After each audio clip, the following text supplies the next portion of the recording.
Welcome viewers, you're back with Bring the Fact, where every headline is examined beyond the surface. This time, we'll reveal the hidden side of a ceasefire that was supposed to bring peace to Gaza, but instead has been overshadowed by violations, unfulfilled promises, and unanswered questions. How could a truce meant to save lives still result in dozens of deaths? Why is humanitarian aid still blocked while the world claims progress toward peace? And what really lies behind the exchange of hostages and the shifting power inside Gaza's fractured landscape? But before we dive in, don't forget to hit the like and subscribe buttons. That way you won't miss any hidden facts that we'll reveal next. Because tonight, we uncover the truth behind a ceasefire that may not be as peaceful as it seems.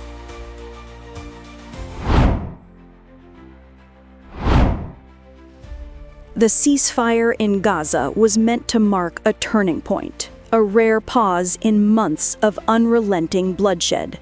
But barely days after it began, the sound of explosions once again echoed across the Strip. Gaza's media office reported that Israel had committed 47 violations since the truce took effect, leaving 38 people dead and 143 others injured. The figures paint a grim picture, a fragile truce already cracking under the weight of mistrust and fear.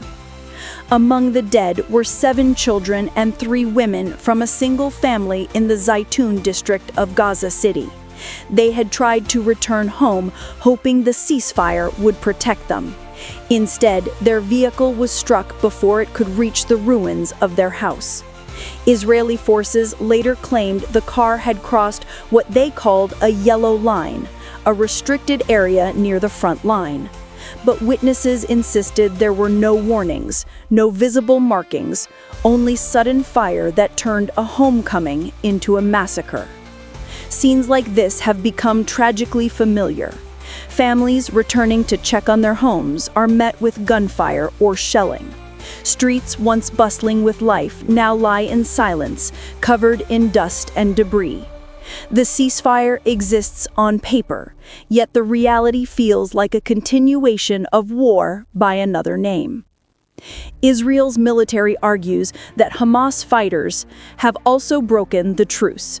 According to Israeli statements, rockets were fired from Rafah and northern Gaza, prompting limited retaliatory strikes.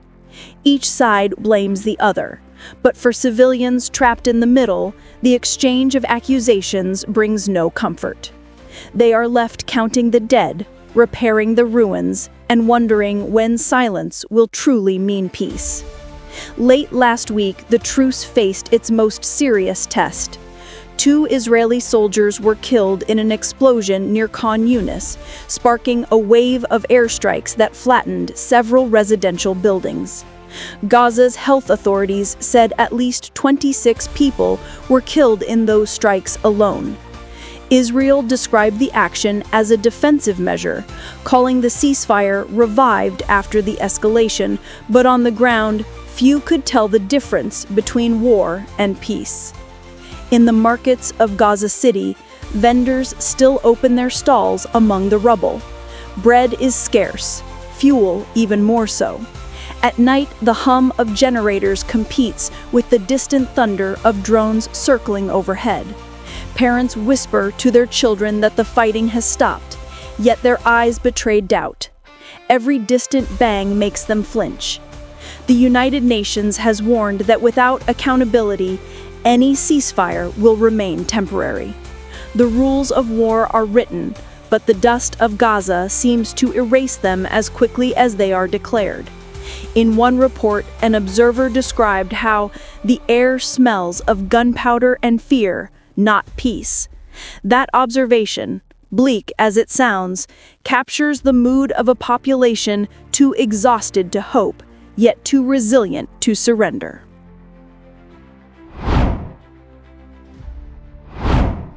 When the guns fell silent, the world hoped the pause would bring relief to Gaza's starving and displaced population. But silence did not mean safety, and peace did not mean food. The World Food Program reported that around 560 tons of supplies now enter Gaza daily, a figure that sounds promising until one sees the reality on the ground. Much of it never reaches the north, where streets are lined with hollow-eyed families waiting for trucks that never come. At dawn, convoys crawl through checkpoints, their drivers holding papers stamped by different authorities: Israel, Egypt, and the United Nations. Every delay means more hunger. The roads are broken, bridges collapsed, and the once bustling Rafah crossing remains either sealed or tightly controlled. Officials describe the system as operational, yet aid workers call it chaotic. For every truck that passes, dozens wait for permission that may never arrive. In the city's northern districts, children queue for hours near collapsed bakeries hoping for a loaf of bread. A young boy named Samir, his clothes coated in dust, told reporters that his family eats once a day, sometimes only tea and salt. His words echo through the alleys, a quiet reminder that in Gaza, survival has become a form of resistance. Hospitals fare no better. Doctors at Shifa and Kamal Adwan hospitals say fuel reserves are almost gone. Generators rumble weekly, keeping the lights on just long enough to complete another surgery. In some wards, families fan their loved ones with cardboard to ease the suffocating heat. Medicine is rationed, water is scarce, and the smell of disinfectant barely covers the stench of blood and sweat. The ceasefire was meant to open the gates of aid. Instead, bureaucracy and suspicion keep them half shut. The Israeli authorities claim that they must inspect every shipment to prevent weapons from entering Gaza. Aid agencies counter that such procedures slow everything to a crawl. Each checkpoint becomes a negotiation, each delivery a gamble. On one October morning, nearly 950 trucks were cleared to cross the border, yet according to UN officials, only 57 reached central and southern Gaza. None made it to the north, where need is greatest. The rest were redirected or delayed for security reasons. To those trapped inside, those reasons sound like excuses carved in stone. Residents have begun digging through ruins to find food, collecting flour from destroyed warehouses and mixing it with dirty water to bake makeshift bread. A father in Beit Lahia said he has not seen fruit in months. He said, "We used to give our children apples." He said quietly, "Now we give them stories about apples." The humanitarian picture grows darker each day. Aid workers speak of children fainting from hunger, of elderly people dying in lines for water. The ceasefire may have reduced the bombing, but the blockade of life continues. Hunger, disease, and displacement now wage their own silent war. At night, the streets of Gaza are filled with shadows moving between ruins, people carrying plastic containers in search of clean water. A few miles away at border crossings, lit by floodlights, trucks stand still, full of food, full of hope, yet unable to move. The world watches, calculating tons and percentages, but for Gaza's people, numbers mean nothing when the stomach is empty. They don't count aid by tons, but by meals. Each day without food, each night without medicine, erase the promise of the ceasefire a little more. What was meant to bring life has instead become another reminder of how fragile humanity becomes when borders close and compassion stops at the checkpoint.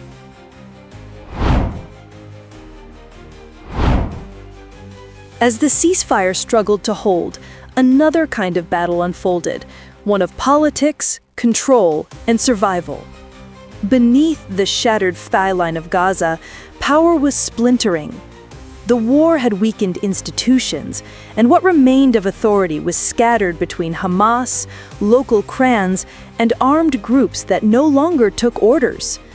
In some neighborhoods, families formed militias to protect what little they had left. Others accused Hamas of tightening its grip, even as people starved. Reports emerged of gunfights between Hamas security forces and tribal factions in Gaza City. The Dogmush clan, long known for its influence, clashed with Hamas patrols after refusing to surrender weapons. Dozens were killed. Residents spoke of nights filled with crossfire and fear, a grim echo of old rivalries reignited by chaos. "The war outside ended," one shopkeeper said, "but the war inside has just begun." Hamas officials publicly dismissed claims of internal conflict, yet in quieter moments, senior members admitted the truth. The group could not agree on how to manage the post-war territory. Some wanted to accept international mediation, others insisted on resistance above all else. Disarmament, a key demand in the proposed peace roadmap, remained unthinkable. "A people under occupation cannot lay down its arms," said one spokesman. The statement drew cheers from supporters and concern from diplomats who saw it as a roadblock to lasting peace.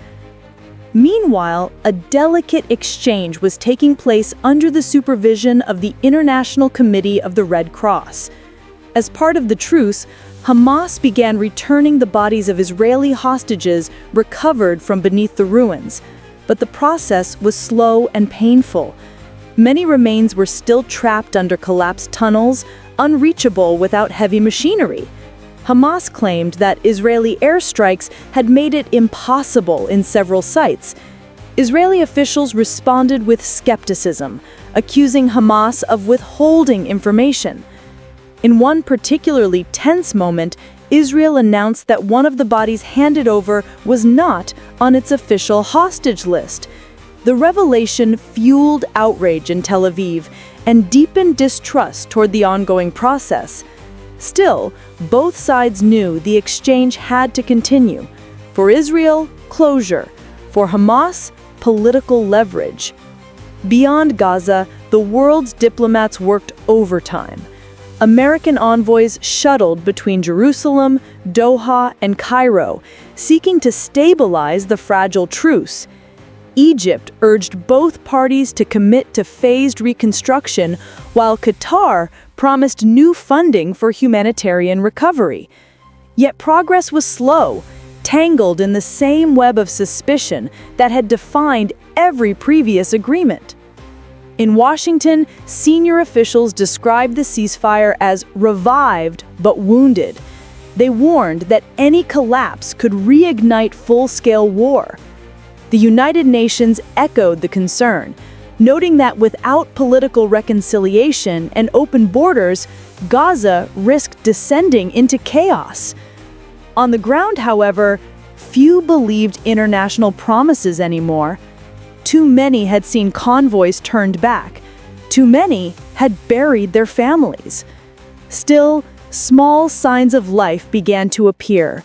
Some families returned to their ruined homes in Khan Yunis and Deir Bilal. Children painted flowers on shattered walls. Farmers cleared rubble from their fields, planting seeds in soil still marked by craters. Hope flickered like a candle in the wind, fragile, trembling, but alive. In a quiet alley of Gaza City, a man who lost everything told a journalist, "We rebuild, not because it is easy, but because we must." His voice carried the weight of a people trapped between ceasefire and collapse, between diplomacy and despair. For now, the guns have fallen mostly silent, but beneath that silence lie the unresolved truths of Gaza. The bodies still buried, the aid still waiting, and the future still uncertain, shaped not only by those who fight, but by those who endure. In the heart of Gaza, the echoes of war linger even when the sky grows quiet. Rubble has replaced homes, and prayers rise from the dust where lives once flourished. Ceasefires may pause the weapons, but they cannot silence the memories or the questions about justice, truth, and survival. Each story from Gaza reminds the world that behind every statistic lies a face, a name, and a future interrupted. The truce stands, fragile and uncertain, while diplomats speak of peace and families search for their loved ones among the ruins. History continues to write itself here, one breath, one scar, and one fragile hope at a time. That concludes the series of facts we uncovered today. Don't forget to subscribe to the Bring the Fact channel and activate the notification bell so you don't miss any other important revelations.